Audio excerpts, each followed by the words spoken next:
এখন শীতের সিজন, এখন নতুন গুড়ের পায়েস না খেলে কি হয়?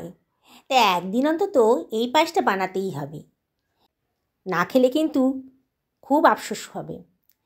এই জন্যে আমি 2.5 লিটার মতো দুধ নিয়ে নিয়েছি। একটা প্যানের মধ্যে দুধটা গরম করতে দিয়ে দিয়েছি। অনবরত কিন্তু নাড়তে হবে, না হলে কিন্তু নিচটা ধরে যাবে, নাহলে দুধ উতলে যাবে। ব্যাস, পায়েসে পোড়া গন্ধ আসবে আর খেতে ভালো লাগবে না। তাই অনবরত কিন্তু নাড়তে হবে। আমি খানিকটা দুধ বাটি করে তুলে রাখলাম। এটা আমি পরে বলছি আমি কি কাজ করব এটা দিয়ে। এর মধ্যে দিয়ে দিলাম কয়েকটা তেজপাতা, ধুয়ে নিয়েছি আগে থেকেই। এবার দিয়ে দিলাম 2খানা ছোটো এলাচের দানা। এবার দিয়ে দিলাম 1 টেবিল চামচ মতো গাওয়া ঘি।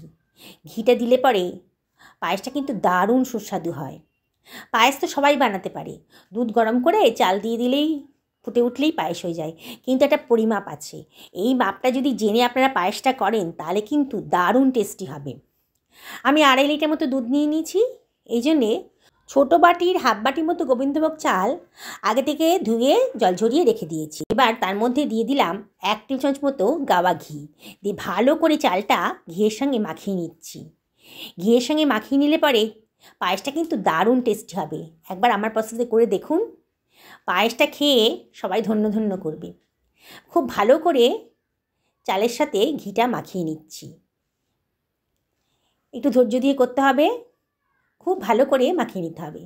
বেশি চাপ দেবেন না, তাহলে কিন্তু আবার চালগুলো ভেঙে যাবে। এবার সরিয়ে রাখলাম।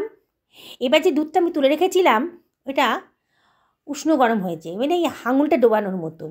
এর মধ্যে আমি দিয়ে দিচ্ছি 4 টেবিল চামচ মতো গুঁড়ো দুধ, দিয়ে ভালো করে গুলে নিচ্ছি যাতে কোনো লাম্পস না থাকে। ভালো করে এটাকে গুলে নিতে হবে। এই গুঁড়ো দুধটা দিলে পরে খুব সুন্দর একটা টেস্ট আসে। বললাম না, পায়েস তো সবাই করতে পারে, কিন্তু আমার মতো করে পায়েস করে দেখুন, কত সুন্দর টেস্ট হবে। দুধটা কিন্তু আমি এতক্ষণ লোতে করে রেখে দিয়েছিলাম, লো ফ্লেমে রেখে দিয়েছিলাম। এবার আবার অনবরত নাড়ছি। দুধটা অনেকটা কমে গেছে, মানে এখন দুধটা আমার 3/4 হয়ে গেছে।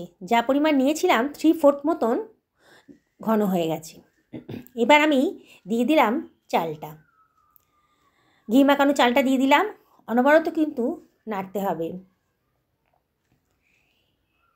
এবারও ফুটে উঠেছে, গ্যাসের এটা ফ্লেমটা বাড়িয়ে দিয়েছি। এবার আমি দিয়ে দিলাম গুঁড়ো দুধ গুলে রাখা দুধটা, তাহলে কিন্তু ঝটপট দুধটা ঘন হয়ে যাবে। আবারও অনবরত নাড়তে হবে। এবার গ্যাসের ফ্লেমটা লো করে দিয়ে একটা ছোট কড়াইয়ের ভেতর 1 টেবিল চামচ মতো গাওয়া ঘি দিয়ে দিলাম। তার মধ্যে দিয়ে দিলাম খানিকটা কাজু আর কিশমিশ। একটুখানি সামান্য ফ্রাই করে দেব, কাঁচাও দেওয়া যেত, কিন্তু একটু ফ্রাই করে দিলে টেস্টটা কিন্তু ভালো আসে। খুব লো ফ্লেমে করতে হবে। কাজু কিশমিশ যদি বাই চান্স পুড়ে যায় তাহলে কিন্তু পায়েসটা পুরো তেতো হয়ে যাবে। কড়াইয়ের গ্যাসটা অফ করে দিলাম, দিয়ে আবার চলে এলাম দুধের প্যানের গ্যাসে। আবারও অনবরত নাড়ছি। এবার দেখতে হবে চালটা সেদ্ধ হয়েছে কি না। চালটা কিন্তু সেদ্ধ হয়ে গেছে। এইবারে আমি দিয়ে দিচ্ছি 2খানা গুড়ের চাক। ছোট ছোট আমি হাফ বাটি মতো চাল নিয়েছিলাম, তাহলে 1 বাটি মতো গুড় নিলাম। এই গুড়টাকে গুঁড়ো করে দিলে পরে 1 বাটি মতোই হবে। এবার আমি দুধের মধ্যে দিয়ে দিচ্ছি ভেজে রাখা কাজু আর কিশমিশটা। খানিকটা তুলে রেখেছি, পরে গার্নিশিংয়ে কাজে লাগবে, পুরোটা দিইনি। এবারে আমি অনবরত কিন্তু নাড়ছি, অনবরত নাড়তে হবে। গুঁড়ো দেওয়া হয়ে গেছে, গুড়টা গলতে আরম্ভ করে দিয়েছে। দেখুন কালারটা কিন্তু চেঞ্জ হয়ে যাচ্ছে পায়েসের। অনবরত কিন্তু নাড়তে হবে, না হলেই কিন্তু পোড়া লেগে যাবে। দেখুন দুধটা কিন্তু অনেকটাই ঘন হয়ে গেছে। এবার আমি দিয়ে দিলাম এই একটু চিমটি মতন লবণ।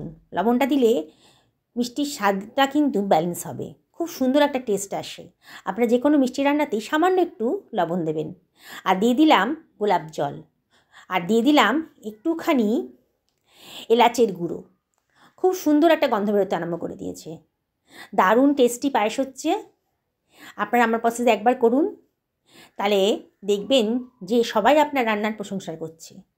এবার পায়েসটা আমি রেডি হয়ে গেছে, গ্যাসটা অফ করে দিয়েছি। এবার আমি সার্ভ করে দিচ্ছি প্লেটের ভেতর। দেখুন কত সুন্দর হয়েছে।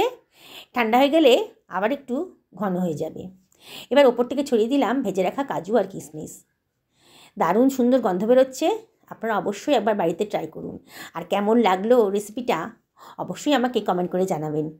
ভালো লাগলে লাইক করবেন, শেয়ার করবেন, এটাই আমি আপনাদেরকে রিকোয়েস্ট করব।